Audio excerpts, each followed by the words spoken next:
Before we talk about the play, let us begin with the myth of Pygmalion. In Greek mythology, Pygmalion was a sculptor. He carved a statue of a woman so perfect that he fell in love with it. The statue was cold stone, but Pygmalion treated it like a living being. Moved by his devotion, the goddess Aphrodite brought the statue to life. The woman became real, and the Pygmalion's dream was fulfilled. The myth is about creation, control, and idealization. A man shaping a woman according to his own idea of perfection. Now let us move to George Bernard Shaw's Pygmalion. Shaw borrows the name but turns the myth upside down. I am Shalit Jimmy, and this is my channel where I talk about books, stories, and the magic they leave behind. Pygmalion is often misunderstood as a makeover or transformation story. In reality, it is a sharp play about class, language, power, and dignity. The story centers on Eliza Doolittle, a poor flower seller in London. She speaks with a strong accent, and because of this, society immediately judges her. Eliza meets Professor Henry Higgins, a man who studies speech and pronunciation. He believes that accent, not character, decides a person's social position.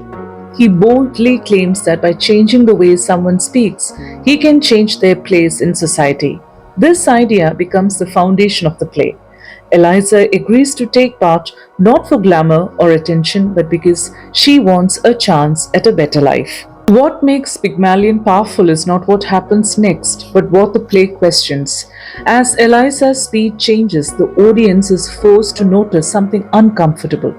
People listen more, respect more, and judge less. Not because the person has changed inside, but because the voice sounds different.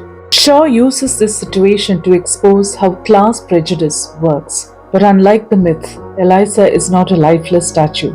She thinks. She feels, she questions. The play quietly asks, if someone shapes your speech, do they own your future?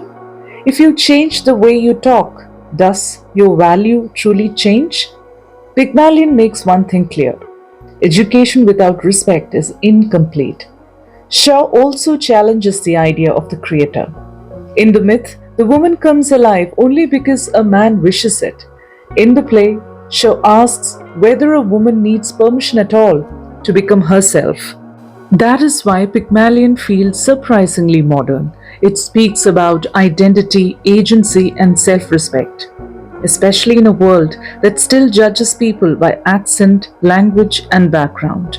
The real lesson of Pygmalion is not about speaking better, it is about being seen as human. And that is why this play continues to matter.